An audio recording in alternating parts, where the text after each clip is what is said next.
بسم اللہ الرحمن الرحیم قل هو اللہ احد اللہ الصمد لم یلد ولم یولد ولم یکن له کفوا احد۔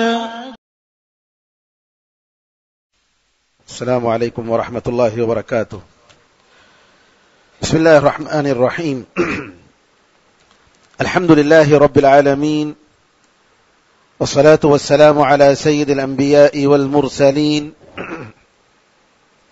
نبينا محمد وعلى آله وصحبه أجمعين ومن تبعهم بإحسان إلى يوم الدين۔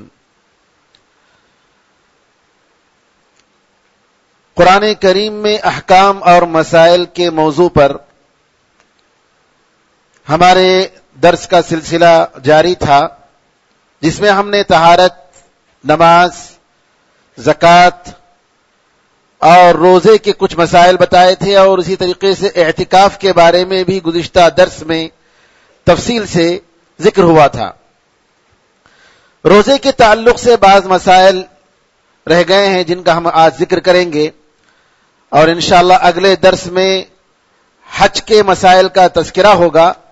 اس طریقے سے عبادات، اسلام میں جو عبادات ہیں، قرآن کریم کی روشنی میں احکام اور مسائل کے تعلق سے عبادات کے موضوع پر انشاءاللہ اس مرتبہ ہمارا یہ درس پورا ہوگا، اور انشاءاللہ اگلے سال معاملات، جس میں شادی، بیاہ اور طلاق کے مسائل، اور اسی طریقے سے خرید و فروخت کے مسائل اور دوسرے مسائل کا انشاءاللہ قرآن کریم کی روشنی میں ہم بتائیں گے۔ روزے کے تعلق سے نبی کریم صلی اللہ علیہ وسلم نے کہ روزہ کب سے شروع ہوتا ہے اور روزہ کب ختم ہوتا ہے روزانہ دن میں، اس سے پہلے بات آ چکی ہے کہ صبح صادق سے روزہ شروع ہوتا ہے، اور صبح صادق وہ ہے مشرق میں افق پر عرض اور چوڑائی میں جو سفیدی مشرق سے نکل کر مغرب کی طرف پھیلتی ہے، اس کو صبح صادق کہتے ہیں، اور طول میں، لمبائی میں جو صبح روشنی ہوتی ہے اس کو صبح کاذب کہتے ہیں، یعنی جھوٹی صبح۔ اس وقت جو ہے فجر نماز شروع نہیں ہوتی، بلکہ مشرق میں، ایسٹ میں صبح کی سفیدی، جس طریقے سے کوئی کالے چادر کو سفید چیز سے اٹھا رہا ہے، تو اس کو جو ہے صبح صادق کہتے ہیں۔ اور جیسے ہی یہ صبح شروع ہوتی ہے اسی وقت سے روزہ رکھنا اور بھوکا رہنا فرض ہو جاتا ہے۔ آج کل تو ٹائمنگ کے حساب سے ساری چیزیں ہیں، لوگ پہچان لیتے ہیں، اور سورج غروب جو ہوتا ہے تو روزہ کا وقت ختم ہوتا ہے۔ اور نبی کریم صلی اللہ علیہ وسلم نے فرمایا کہ جب رات ادھر سے آ جائے اور دن ادھر سے ختم ہو جائے تو روزہ دار کا روزہ ختم ہو جاتا ہے۔ اور نبی کریم صلی اللہ علیہ وسلم نے روزے کے افطار کے تعلق سے اور سحری کے تعلق سے آپ نے فرمایا کہ میری امت بخیر ہوگی، میری امت اس میں بہتری ہوگی جب تک یہ لوگ سحری میں تاخیر کرتے ہیں اور افطار میں جلدی کرتے ہیں۔ یعنی بعض لوگ کیا کرتے ہیں، سحری میں رات کے 12 بجے کھا لیتے ہیں، اور رات کے 12 بجے کھا کر پھر اس کے بعد الحمدللہ فجر کی توفیق ہو گئی تو ہو گئی، ورنہ ایسا ہوتا ہے کہ ڈائریکٹ ڈیوٹی کا ٹائم شروع ہوتا ہے، تو یہ تو نعوذ باللہ یہ روزہ ہی نہیں ہوا۔ تو سحری کو آخری وقت میں کرنا چاہیے، یہی نبی کریم صلی اللہ علیہ وسلم کی سنت ہے، بجائے اس کے کہ آدھی رات میں ہم کر لیں اور ایک ساتھ ملا کر کھا کے پھر اس کے بعد روزہ رکھیں۔ نہیں، نبی کریم صلی اللہ علیہ وسلم کی سنت۔ آپ نے فرمایا تسحروا فإن فی السحور برکہ، سحری کر لیا کرو کیونکہ سحری کرنے میں برکت ہے۔ اگرچہ کہ جو ہے ایک گلاس دودھ ہی صحیح، ایک گلاس پانی ہی صحیح، کچھ کھجور ہی صحیح، بہرحال سحری کرنی چاہیے۔ اور افطار میں بھی جلدی ہونی چاہیے۔ جلدی کا مطلب یہ ہے کہ سورج غروب ہو گیا تو افطار کر لینا چاہیے۔ ایسا نہیں کہ جو ہے آپ کو یقین نہیں ہے کہ سورج غروب ہوا یا نہیں ہوا. اسی لیے ہم لوگ عام طور پر کہتے ہیں کہ جو ٹائم ٹیبل لکھا ہوتا ہے افطار کا، مثال کے طور پر آج کل 6:39 پر 30:09 پر جو ہے سورج غروب ہوتا ہے، یا 6:40 پر سورج غروب ہوتا ہے. جب یہ کیلنڈر میں لکھا ہوتا ہے، عام طور پر جیسا کہ اسلامک فائنڈر کیلنڈر میں ہوتا ہے، رابطہ عالم اسلامی کا ہوتا ہے، یا ام القرا کا ہوتا ہے، یا ہے کہ پاکستان کی جو ہے انہوں نے جو ٹائم ٹیبل، نماز کا ٹائم ٹیبل پوری دنیا کے لیے بنایا ہے اس کا ہوتا ہے. ہم یہاں کہتے ہیں کہ ایسی صورت میں آپ جو 1 منٹ تاخیر کر لیں، کیونکہ گھڑیوں میں عام طور پر فرق ہوتا ہے. 1 منٹ آپ اس وقت جو ہے 1 منٹ دیر سے سورج غروب ہونے کا جو ٹائم ہوتا ہے 6:39 اگر ٹائم ہے تو 6:40 پر، اگر 6:40 ہے تو 6:41 پر. 1 منٹ سے کوئی فرق نہیں ہوتا، اس لیے کہ احتیاط کرنا زیادہ افضل ہے. اور حدیث میں آتا ہے کہ نبی کریم صلی اللہ علیہ وسلم نے فرمایا کہ ایک مرتبہ آپ نے خواب میں دیکھا اور پہاڑ میں آپ چڑھ رہے تھے تو لوگوں کی آوازیں سنی. تو نبی کریم صلی اللہ علیہ وسلم نے فرشتوں سے پوچھا کہ یہ آوازیں کیا ہیں؟ تو فرشتوں نے کہا کہ یہ دوزخ والوں کی آوازیں ہیں، ان کی چیخ و پکار ہے. پھر اس کے بعد کہتے ہیں نبی کریم صلی اللہ علیہ وسلم کہ میں آگے بڑھا تو کیا دیکھتا ہوں کہ کچھ لوگوں کو الٹے لٹکایا گیا ہے اور ان کے جبڑوں کو پھاڑ دیا گیا ہے اور جبڑوں میں سے خون ٹپک رہا ہے. نبی کریم صلی اللہ علیہ وسلم نے پوچھا کہ یہ کون ہے؟ تو فرشتوں نے کہا کہ یہ وہ لوگ ہیں جو روزے کا وقت ختم ہونے سے پہلے، یعنی افطار کا وقت شروع ہونے سے پہلے افطار کر لیتے ہیں. کتنی بڑی وعید ہے دیکھیے. تو لہذا 1 منٹ اگر انتظار کوئی کر لیتا ہے عام طور پر جو ٹائم ہے اس سے تھوڑا، تو اس میں کوئی حرج نہیں ہے، بلکہ اس کے لیے بہتر ہے. ایک مرتبہ عمر فاروق رضی اللہ تعالی عنہ مسجد میں بیٹھے ہوئے تھے، افطار کا ٹائم ہو رہا تھا، بادل چھایا ہوا تھا. تو عمر رضی اللہ تعالی عنہ نے یہ سمجھا کہ وقت ہو گیا ہے، سورج غروب ہو گیا ہے، اور افطار آپ نے کر لیا. تھوڑی ہی دیر کے بعد جیسے ہی بادل چھٹا جی سورج نظر آیا. تو نبی کریم عمر فاروق رضی اللہ تعالیٰ نے فرمایا کہ ٹھیک ہے، ہمارے سے غلطی ہو گئی، اس کے بدلے میں 1 دن قضا کر لیں گے، 1 دن قضا کر لیں گے. بعض لوگوں کے بارے میں ایسا معلوم ہوتا ہے، سننے میں آتا ہے نعوذ باللہ، کہ ایسا تشدد مسجد میں بیٹھے ہوتے ہیں. بھائی آپ کسی کے مسجد میں جاتے ہیں تو کم از کم اتنا تو خیال ہونا چاہیے کہ اگر 1-2-3 منٹ 2-4 منٹ وہ لوگ دیر سے اگر کر لیتے ہیں تو آپ کو ان سے پہلے نہیں، ٹائم ہو گیا ہے، برابر ٹائم ہو گیا، میں اس وقت حساب سے کروں گا، یہاں کے مسجد والوں کا اعتبار نہیں کروں گا. یہ بالکل غلط ہے اور اس کی وجہ سے فتنہ ہوتا ہے. بعض لوگ اتنی تشدد کرتے ہیں اور یہ تشدد کی وجہ سے، سختی کی وجہ سے بیجا اختلاف ہوتا ہے. اگر آپ کسی مسجد میں جا رہے ہیں، جیسا کہ عام طور پر دیوبندی مسجدوں میں ہوتا ہے کہ وہ لوگ 3-4 منٹ کے بعد، وقفے کے بعد جی وہ لوگ اذان دیتے ہیں، افطار کرتے ہیں. کیا ہے؟ یعنی مطلب 3-4 منٹ مزید احتیاط کے لیے وہ کر رہے ہیں. ان کو یقین ذرا دیر سے آتا ہے جی، ان کو یقین ذرا دیر سے آتا ہے، اس کی وجہ سے وہ 3-4 منٹ. تو 3-4 منٹ میں اگر آپ وہاں مسجد میں بیٹھے ہیں لوگوں کے ساتھ اور آپ وہاں مسجد میں اذان ہونے سے پہلے افطار کر رہے ہیں تو کتنی بڑی بات ہے. یہ غلط بات ہے. ایک 3-4 منٹ انتظار کرنے سے آپ کوئی گنہگار نہیں ہو جاتے اور اس حدیث کی خلاف ورزی نہیں ہو جاتی. تو ان ساری چیزوں کا خیال کرنے کی ضرورت ہے. تو لہذا یہاں افطار کے مسئلے میں جی یہ احتیاط کرنا چاہیے کہ سورج غروب ہونے کے بعد ہی جی افطار کیا کریں. چھوٹے بچے پر روزہ فرض نہیں ہے، ویسے 7 سال کے بچوں سے روزے کی عادت پڑنی چاہیے ممکن ہو تو، ورنہ جو ہے روزہ ان پر فرض نہیں ہے. اور جب تک بچوں پر شعور نہ ہو جائے اس وقت تک جو ہے جی روزہ رکھنے کی ان کو تاکید نہیں کرنی چاہیے. شعور آنے کے بعد الحمدللہ جو ہے ان کو روزہ رکھنے کی عادت ڈالیں. صحابہ رضی اللہ عنہ اجمعین جی ان کے پاس بھی عادت تھی کہ اپنے بچوں کو وہ روئی کو جو ہے کھجور کے جیسا بناتے، اور بچہ اگر روتا تو جو ہے اس کو کہتے دیکھو یہ ہے، دیکھو کھجور ہے، ہم کھجور دیں گے آپ کو، کھجور دیں گے آپ کو. اب روئی میں کیا ہے؟ تو اس طریقے سے بچوں کو بہلاتے تھے تاکہ وہ عادت ڈالیں، اور بچپن سے یہ عادت پڑنی چاہیے. ہمارے ہاں جو ہے بچہ اگر کالج جا رہا ہے، اسکول جا رہا ہے، ارے میرا بیٹا جو ہے جا رہا ہے کہاں، نہیں بیٹے مت روزہ مت رکھو، نہیں ضرورت نہیں روزہ رکھنے کی، نعوذ باللہ، یہ غلط ہے. آپ کو کوئی اختیار نہیں. اگر روزہ اس پر فرض ہے، جوان ہو چکا ہے بچہ، تو آپ کو روکنے کا کوئی حق نہیں اگر اس کے پاس کوئی عذر نہ ہو تب. ہاں اگر وہ بیمار ہے، اس کی صحت گر رہی ہے، روزے کی وجہ سے وہ جو ہے اس کی صحت بگڑ رہی ہے، تب الگ بات ہے، آپ ڈاکٹروں سے مشورہ کر کے آپ جو ہے اس کو روزہ رکھنے سے آپ منع کر سکتے ہیں. لیکن بغیر کسی عذر کے آپ روزہ رکھنے سے آپ منع کر رہے ہیں، اسلام میں یہ بالکل حرام ہے اور یہ جائز نہیں ہے.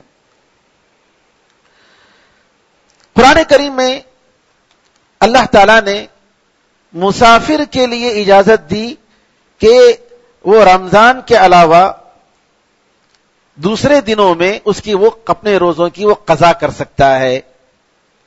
جی قرآن میں اللہ نے فرمایا جی فمن كان منكم مريضا او على سفر فعدة من ايام اخر، اگر تم میں سے کوئی بیمار ہو یا کہ سفر کی حالت میں ہو تو وہ انہی گنتیوں کی تعداد کے حساب سے دوسرے دن رکھ لے گا. یعنی جتنے دن اس کے روزے چھوٹ گئے ہیں سفر کی حالت میں، اتنے دن وہ روزے بعد میں رکھ لے گا.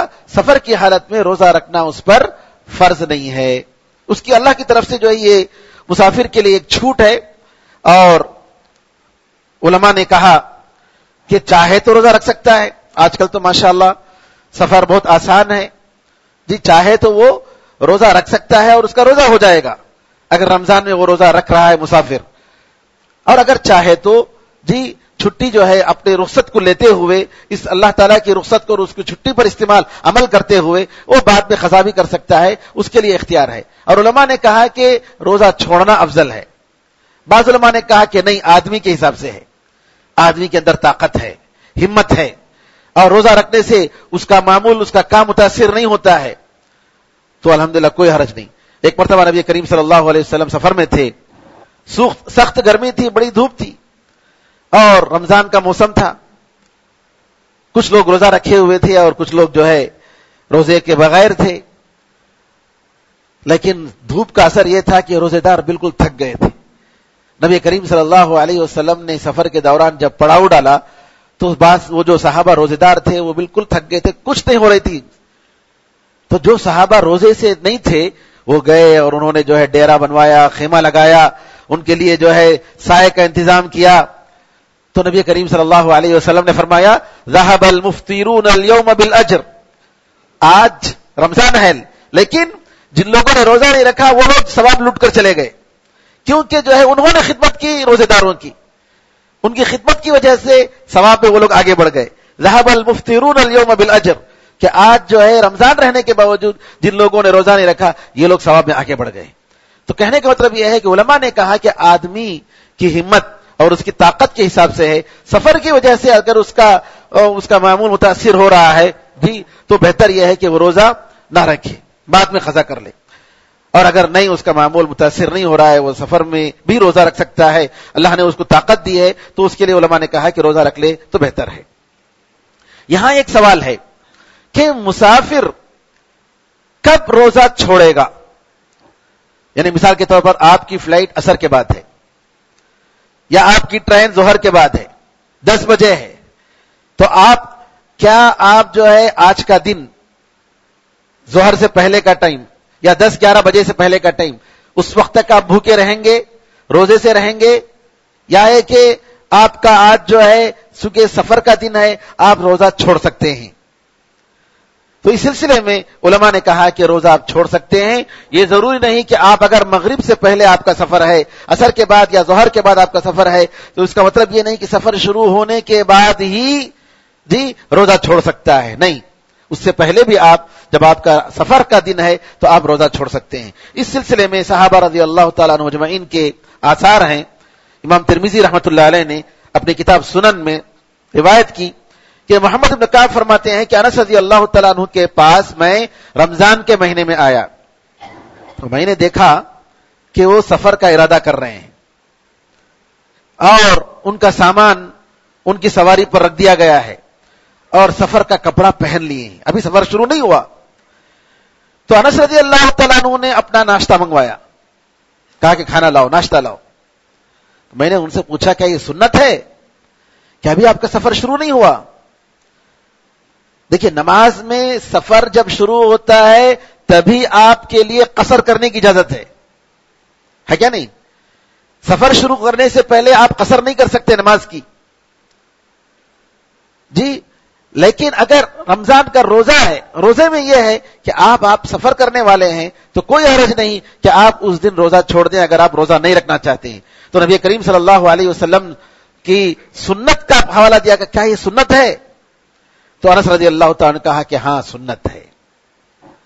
جب صحابی سنت کہتے ہیں تو اس کا کیا مطلب ہے؟ یعنی سنت رسول اللہ صلی اللہ علیہ وسلم کی سنت. تو لہذا اگر کوئی شخص سفر سے پہلے اس دن جو ہے کھانا کھانا چاہ رہا ہے, روزہ نہیں رکھنا چاہ رہا ہے, تو کوئی حرج نہیں, کیونکہ اس کے دن کا بعض حصہ بہرحال سفر میں گزرے گا, اس لیے اس کی اجازت ہے. لیکن اگر مغرب کے بعد وہ جا رہا ہے, افطار کے بعد, تو اس دن روزہ نہیں رکھنا اس کے لیے گناہ ہوگا بغیر عذر کے, کیونکہ عذر نہیں اس کے پاس.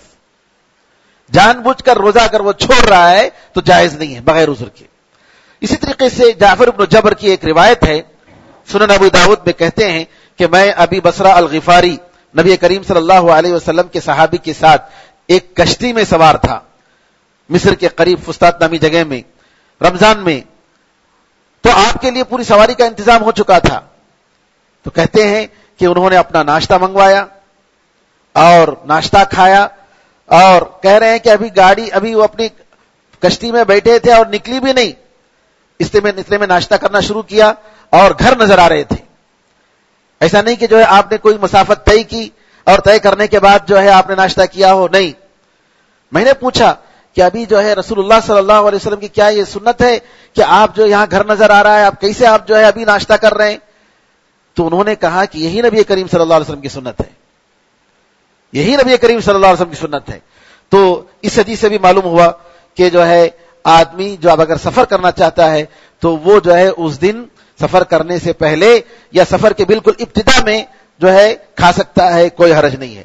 اسی طریقے سے دحیہ کلبی کی بھی ایک روایت ہے, اپنے خلیفہ رضی اللہ تعالیٰ کی روایت ہے کہ انہوں نے دمشق سے دمشق سے وہ نکل رہے تھے عقبہ نامی جگہ میں, تو 3 میل کے فاصلے پر انہوں نے رمضان میں مکہ مہینے میں ناشتہ کیا. تو ان ساری روایتوں سے معلوم ہوتا ہے کہ آدمی روزے کے دن رمضان کے مہینے میں جی اگر سفر کا ارادہ کرتا ہو تو اس دن وہ روزہ چھوڑ سکتا ہے. اگر کوئی شخص روزہ رکھنا اس کے لیے مشکل ہے, اس کی صحت کو نقصان ہو سکتا ہے, بیمار ہے, تو اس کے لیے قرآن میں اللہ تعالیٰ نے اجازت دی, فمن کان منکم مریضا, تم میں سے جو بیمار ہو, او علی سفر یا مسافر ہو, فعدۃ من ایام اخر, دوسرے دنوں میں روزہ رکھے گا. مسافر کا تو ذکر آیا, اب جو ہے بیمار کا ذکر آ رہا ہے. بیمار کس کو کہتے ہیں؟ جس کے لیے جو ہے روزہ چھوڑنے کی اجازت ہے. آج کل لوگ کیا ہے, نہیں میں روزہ نہیں رکھے تو مجھے سر میں دکھتا, وہ کیا ہے, عادت نہیں ہے لوگوں کو, پہلے سے عادت نہیں ہے, جس کی وجہ سے کیا ہوتا ہے کہ بھئی سر میں دکھتا ہے, بدن میں دکھتا ہے, بعض معمولی شکایتیں لے کر کیا کرتے ہیں, روزہ چھوڑ دیتے ہیں. یہ غلط بات ہے. ایک مسلمان ڈاکٹر, دیندار ڈاکٹر سے مشورہ کرنا چاہیے, کیا میں روزہ چھوڑ سکتا ہوں یا نہیں چھوڑ سکتا ہوں. جو دیندار ہو اس سے آپ مشورہ کریں. اگر وہ ڈاکٹر مشورہ دیتے ہیں اور کہتے ہیں کہ نہیں آپ کے لیے روزہ رکھنے سے آپ کو نقصان ہوگا, تو آپ اس وقت روزہ چھوڑ سکتے ہیں. معمولی بیماری. میرے بزرگوں, روزہ ایک فرض ہے, اور میں نے اس سے پہلے بتایا آپ کو, امام ذہبی کا قول نقل کیا کہ جو شخص جان بوجھ کر بغیر عذر کے روزہ چھوڑتا ہے, مسلمانوں کی نظر میں وہ زانی, زنا کرنے والے اور شرابی سے بھی بدتر ہے. شرابی اور زانی سے بھی بدتر ہے, نعوذ باللہ. کتنا بڑا گناہ ہے دیکھیے. تو یہ کوئی معمولی بات نہیں ہے کہ آدمی اپنی مرضی کے مطابق چاہے تو روزہ رکھے چاہے تو چھوڑے, بلکہ اللہ تعالیٰ کی طرف سے فرض ہے. تو لہٰذا ان چیزوں میں معمولی بیماری کو جو ہے سبب نہیں بنانا چاہیے. ہاں واقعی اس کی صحت بگڑ رہی ہے تو اس کے لیے اسلام نے چھوڑ دیا ہے.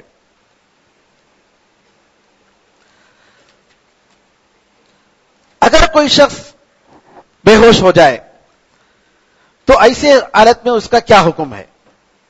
شیخ بن باز رحمۃ اللہ علیہ کا فتویٰ ہے کہ اگر وہ شخص سحر کے پہلے سے لے کر سحر کے وقت سے لے کر مغرب تک بے ہوش تھا تو اس پر کوئی حرج نہیں اور وہ قضا بھی نہیں کرے گا.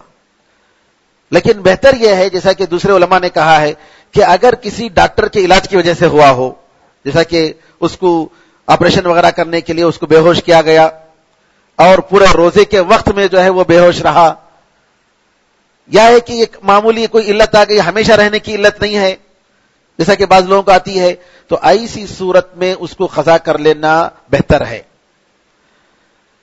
اور اگر کوئی شخص بیمار, ایسا بیمار کہ وہ روزے کی قضا نہیں کر سکتا, ایسی بیماری ہے کہ اس کو قضا کرنا مشکل ہے, تو ڈاکٹروں نے کہا کہ آپ جو ہے روزہ رکھنا آپ رکھ ہی نہیں سکتے, کبھی بھی بھوکے نہیں رہ سکتے آپ, تو ایسی صورت میں جب اس کو روزہ قضا کرنا مشکل ہے تو وہ جو ہے فدیہ دے گا, ایک روز کی طرف سے ایک مسکین کو کھانا کھلائے گا, پیٹ بھر کے کھانا کھلائے گا. اگر وہ را مٹیریل دے رہا ہے چاول کی شکل میں, گیہوں کی شکل میں, تو جو چاول وہ کھا رہا ہے اور جو گیہوں وہ کھا رہا ہے اس کی 1.25 کلو, اور بعض لجنہ دائمہ جو اسٹینڈرڈ کمیٹی ہے ان کے فتوے کے مطابق 1.5 کلو, کیونکہ نبی کریم صلی اللہ علیہ وسلم کا جو صاع ہے, جس کو جو ہے یعنی سیر جیسا کہتے ہیں ہمارے پاس, تو اس کی مقدار کے بارے میں علماء میں اختلاف ہے. بعض علماء کا خیال ہے کہ 1 کلو کچھ 25 گرام, لیکن اس میں جو بیچ کا جو قول ہے کہ 1.25 کلو, 1.25 کلو چاول یا 1.25 کلو گیہوں جو کھا رہا ہے وہ جو ہے مسکین کو دے دے, اگر وہ را مٹیریل دے رہا ہے غلے کی شکل میں. اگر کھلا رہا ہے تو کوئی حرج نہیں کہ جو ہے آپ جو ہے پیٹ بھر کے کھانا وانا بنا کر جو بھی آپ کھاتے ہیں متوسط قسم کا کھانا اس کو کھلا دے. یا تو ایک ہی مسکین کو آپ 30 دن کھلا سکتے ہیں, یہ بھی ہو سکتا ہے, ایک ہی بار 30 مسکینوں کو, غریبوں کو بلا کر کھلا سکتے ہیں, یہ بھی جائز ہے, کوئی حرج نہیں ہے.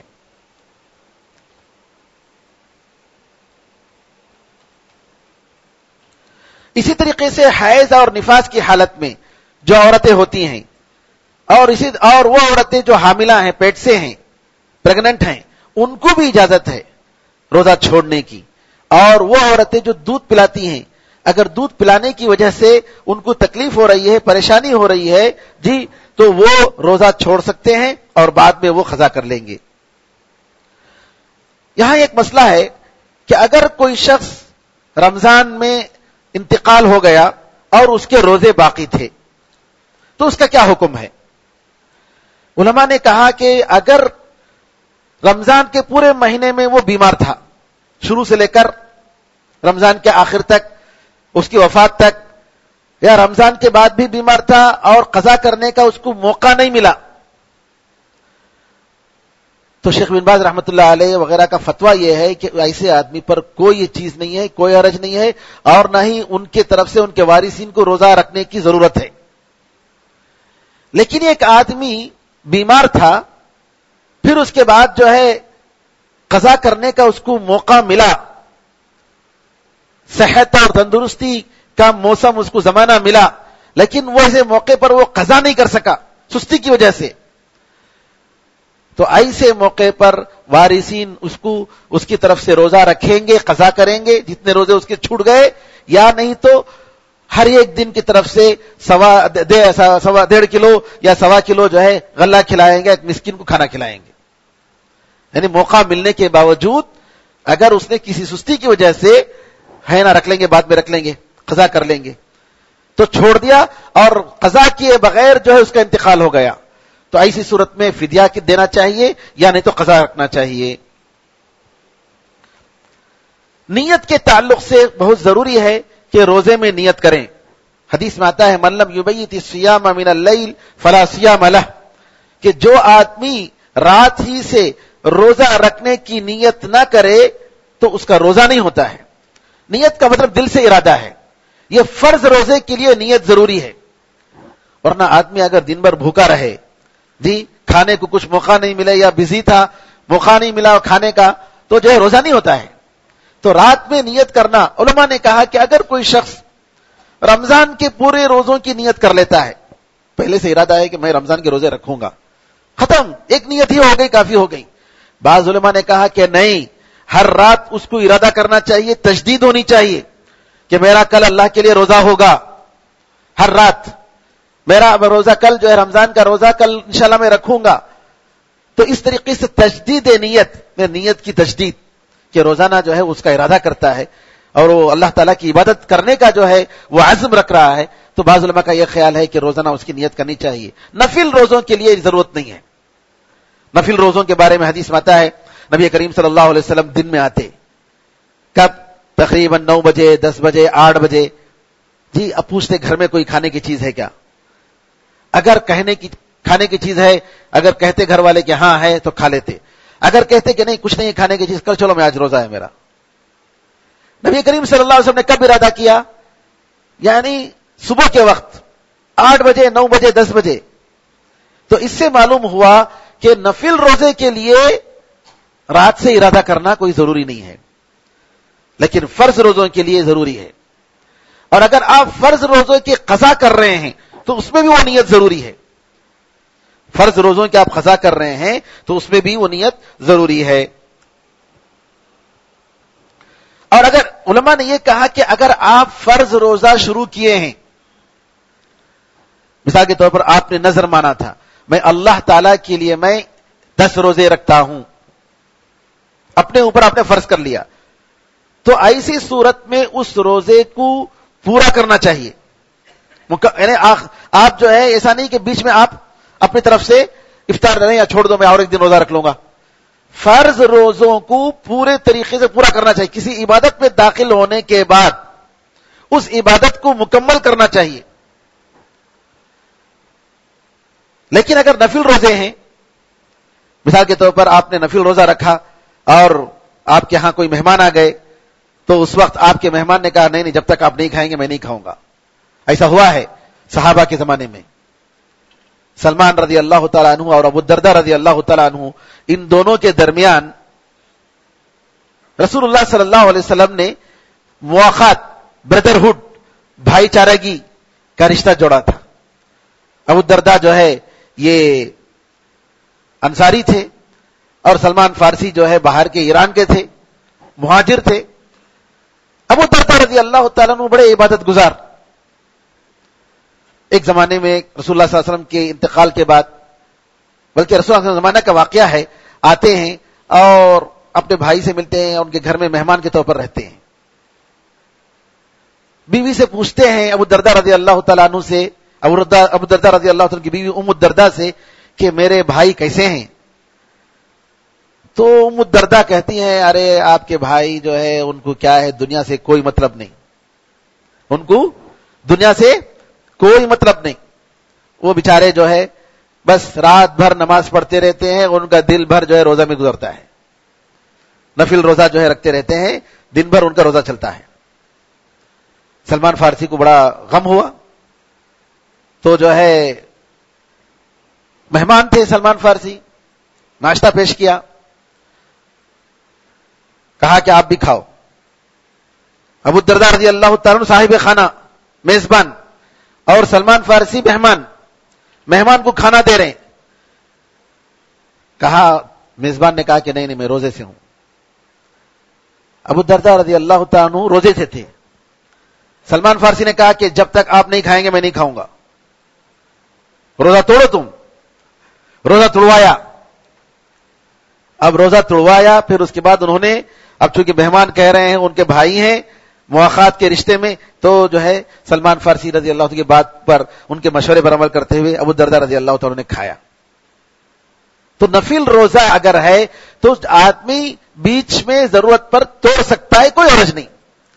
لیکن فرض روزہ اگر وہ رکھ رہا ہے، فرض روزے کی قضا کر رہا ہے، یا نظر کا روزہ ہے کہ آدمی اپنے اوپر واجب کر لیتا ہے کہ میرا فلاں کام ہو جاتا ہے تو میں انشاءاللہ اللہ تعالیٰ کے لیے اتنا روزہ رکھوں گا یا اتنی نماز پڑھوں گا، تو ایسے روزے جو اپنے اوپر فرض کر لیتا ہے ان روزوں کو پورا کرنا ضروری ہے، بیچ میں وہ توڑ نہیں سکتا. ابو الدرداء کا واقعہ، مزید واقعہ یہ آتا ہے کہ رات میں وہ جیسے ہی رات کا وقت ہوتا ہے نماز پڑھنے لگتے ہیں. سلمان فارسی رضی اللہ تعالیٰ نے کہا کہ نہیں سو، ابھی ٹائم ہے سو جاؤ. سلایا. اٹھنا چاہ رہے تھے, نہیں کہا نہیں ابھی ٹائم ہے, ابھی نماز پڑھنے کا ٹائم ہے. جب رات کا بالکل آخری وقت تھا تب کہا کہ چلو آپ نماز پڑھیں گے. دونوں نماز پڑھی تہجد کی, پھر اس کے بعد فجر کی نماز کے لیے مسجد میں گئے. پھر اس کے بعد نبی کریم صلی اللہ علیہ وسلم کے دربار میں یہ بات آئی تو نبی کریم صلی اللہ علیہ وسلم نے فرمایا کہ سلمان نے جو کہا وہ بالکل صحیح کہا. جی انہوں نے جو بات کہی ہے وہ بالکل صحیح کہی ہے. جی تمہارے مہمان کا حق ہے, تمہاری بیوی کا حق ہے, تمہاری زیارت کرنے والوں کا حق ہے, تمہارے جسم کا حق ہے, ہر ایک کو اس کا حق ادا کرنا چاہیے. تو اسلام جو ہے سبحان اللہ ایک ایسا دین ہے جس میں ساری چیزوں کا بیلنس ہے, اور اللہ کے فضل و کرم سے اللہ تعالیٰ نے ہمیں ایک ایسی نعمت دی ہے کہ انسان کے جسم اور انسان کی روح دونوں کی ضرورتیں الحمدللہ دونوں کے تقاضے اس میں پورے ہوتے ہیں. یہاں ایک اور مسئلہ ہے کہ اگر کوئی شخص جنابت کی حالت میں روزے کا کچھ حصہ شروع ہو گیا, مثال کے طور پر آخری وقت میں اٹھا, غسل کرنا باقی تھا, جنابت کی حالت میں تھا, اب سحری کا وقت ہو رہا ہے, کیا وہ غسل کرے گا یا ہے کہ جو ہے سحری کرے گا؟ اگر غسل میں مشغول ہو گیا تو سحری نہیں کر سکتا, سحری کا وقت ختم ہو رہا ہے, تو کوئی حرج نہیں جب تک فجر کا ٹائم باقی ہے. مثال کے طور پر اگر فجر کا ٹائم 6 بجے تک ہے تو آپ ایسی صورت میں جی آپ بالکل سحری کر لے سکتے ہیں, اور فجر کا ٹائم داخل ہونے کے باوجود آپ اگر جنابت کی حالت میں ہیں تو کوئی حرج نہیں, لیکن آپ کو جو ہے غسل کر کے فجر کی نماز وقت میں پڑھنی ہے, غسل کر کے فجر کی نماز وقت میں پڑھنی ہے. تو اگر آدھا ایک گھنٹہ آپ کا جنابت کی حالت میں روزے کے وقت میں گزر گیا تو کوئی حرج نہیں ہے, اس سے روزہ ہمارا خراب نہیں ہوتا ہے.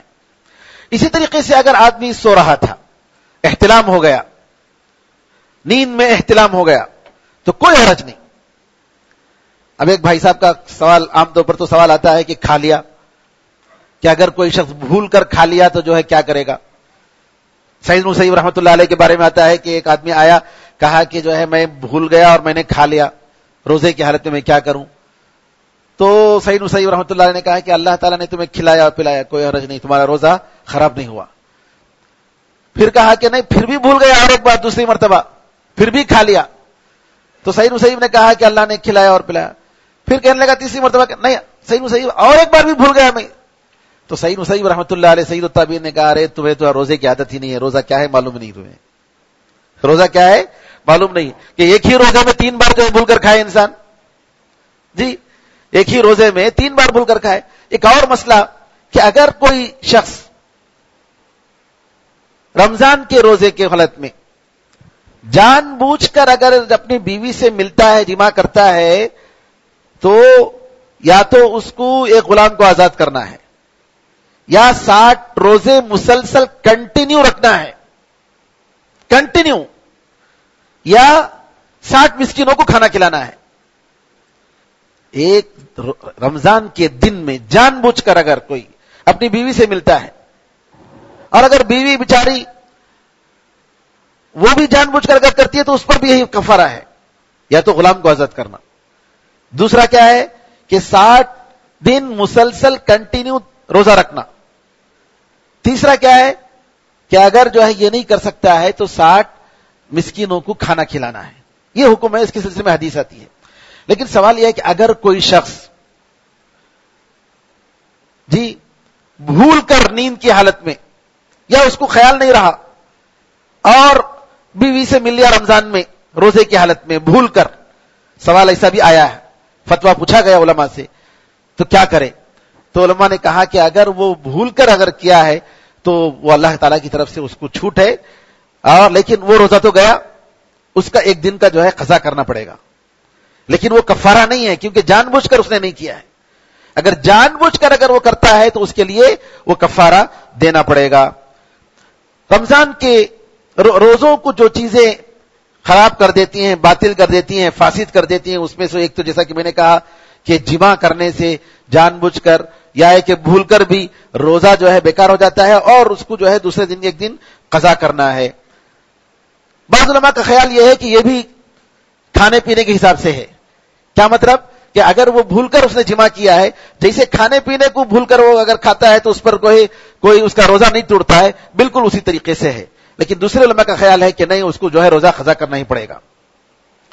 اور اسی طریقے سے کوئی شخص جان بوجھ کر منی نکالتا ہے تو ایسی صورت میں بھی اس کا روزہ گیا اور جو ہے اس کو روزہ قضا کرنا ضروری ہے، فرض ہے.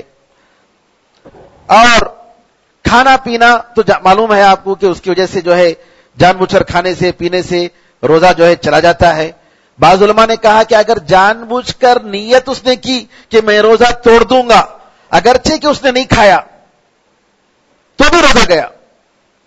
نیت اس نے توڑی کہ میں روزہ توڑ دیتا ہوں، میں روزہ نہیں رکھتا ہوں، نیت سے صرف. دوسرے علماء کا خیال ہے کہ نہیں، اس نے ارادہ کیا لیکن اس نے کچھ کھایا نہیں، بھوکا ہی تھا. اگر اس نے دوبارہ جو ہے نیت رکھ لی تو جو ہے اس کا روزہ ہو جاتا ہے. کہنے کا مطلب یہ ہے کہ نیت ہماری یہ باقاعدہ مستمر کنٹینیو ہونی چاہیے روزہ رکھنے کی، بیچ میں جو ہے نہیں چھوڑنا چاہیے. اور اسی طریقے سے علماء نے یہ بھی کہا ہے کہ اگر کوئی شخص جان بوجھ کر قے کرتا ہے، انگلی ہاتھ ڈال کر اپنے منہ سے، تو اس کا بھی روزہ چلا جاتا ہے. قے خود بخود آ گیا تو روزہ نہیں ٹوٹتا، لیکن جان بوجھ کر انگلی ڈال کر اگر عمدن جو ہے قے کرتا ہے تو علماء نے کہا کہ اس سے بھی روزہ جو ہے ختم ہو جاتا ہے اور اس کو قضا کرنا پڑے گا. اور اسی طریقے سے پچنا لگوانا جو کہتے ہیں، پچنا کپنگ جو ہوتا ہے، خون جو گندا خون نکالتے ہیں، اس سے بھی حدیث میں آتا ہے کہ جو ہے جو کپنگ کرتے ہیں، کپنگ کرنے والے اور جس کی کپنگ ہوتی ہے دونوں کا جو ہے روزہ گیا. تو اس لیے رمضان کے روزے کی حالت میں خون نہیں دینا چاہیے. بلڈ ڈونیشن وغیرہ جو کرتے ہیں اس کی وجہ سے روزہ متاثر ہوتا ہے. ہاں البتہ اگر کوئی شخص معمولی ٹیسٹ اس کے لیے اگر نکالتا ہے، معمولی خون، اس سے کوئی حرج نہیں ہے. اور اسی طریقے سے غذا کی اگر انجیکشن نہیں ہے، غذا کی انجیکشن دوسرے دواؤں کے لیے بھی علاج کے لیے ہے، تو علماء نے کہا کہ اس میں کوئی حرج نہیں، جائز ہے. اور اسی طریقے سے اگر کوئی کسی کو دمے کی شکایت ہو، استما کی شکایت ہو، اور استما کے وہ جو ہے علاج لے رہا ہے اس کا انہیلر کا، تو کوئی حرج نہیں، انہیلر کے ذریعے علاج ہو سکتا ہے اور اس کا روزہ اس کی وجہ سے متاثر نہیں ہوتا ہے. یہاں ایک مسئلہ ہے کہ اگر کوئی شخص مثال کے طور پر سعودیہ میں روزہ اس نے شروع کیا اور عام طور پر ہندوستان میں ایک دن بعد ہی جو ہے شروع کرا روزہ رکھتے ہیں، اور وہاں سے یہاں آیا تو اس کا روزہ جو ہے کیا متاثر ہوگا؟ یعنی مثال کے طور پر اس کے جو ہے 29 روزے ہو گئے یا 30 روزے ہو گئے، اب یہاں آئے تو کیا کرے گا؟ یہاں جب آیا تو اس کا 30 پر ایک دن ہو جاتا ہے. تو بعض علماء کا خیال ہے کہ لوگوں کے ساتھ وہ روزہ رکھے گا نفل کی نیت سے، کیونکہ 30 دن سے زیادہ روزے نہیں اور 29 سے کم نہیں، تو وہ نیت کر لے گا نفل کی. یا اگر وہ روزہ نہیں رکھتا ہے تو بھی کوئی حرج نہیں، لیکن عید نہیں منائے گا، عید جو ہے سب کے ساتھ منائے گا. اور اگر کبھی الٹا ہوا، مثال کے طور پر اس کا روزہ جو ہے ایک دن بعد شروع ہوا اور جس بستی میں گیا اس بستی میں ایک دن پہلے جو ہے عید منانی لوگوں نے، اور اس کا روزہ 28 روزہ ہوا، تو اس کے لیے ضروری ہے کہ اگر 30 دن کا روزہ رہا ہو مہینے کا تو 30 دن 2 دن قضا کرے.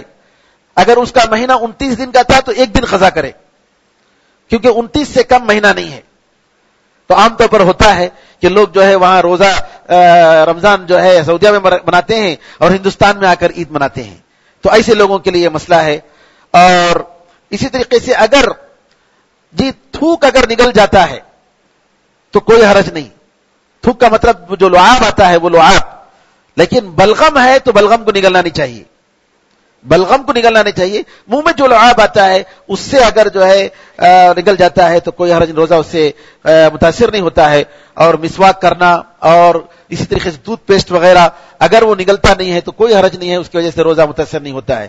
یہ کچھ مسائل تھے روزے کے تعلق سے. اللہ تعالیٰ سے دعا ہے کہ اللہ تعالیٰ ہمارے اور آپ کے روزوں کو قبول فرمائے، اور جو بھی غلطیاں ہمارے سے ہوتی ہیں روزے کی حالت میں ان کو معاف فرمائے. اور اللہ تعالیٰ بقیہ جو عبادتیں جو رمضان کے راتیں ہیں ان راتوں میں زیادہ سے زیادہ اللہ تعالیٰ ہمیں اور آپ کو عبادت کرنے کی توفیق عطا فرمائے. آمین ارحم الراحمین. الحمدللہ رب العالمین، وصلی اللہ وسلم علی نبینا محمد وعلی آلہ وصحبہ اجمعین. والسلام علیکم ورحمۃ اللہ وبرکاتہ.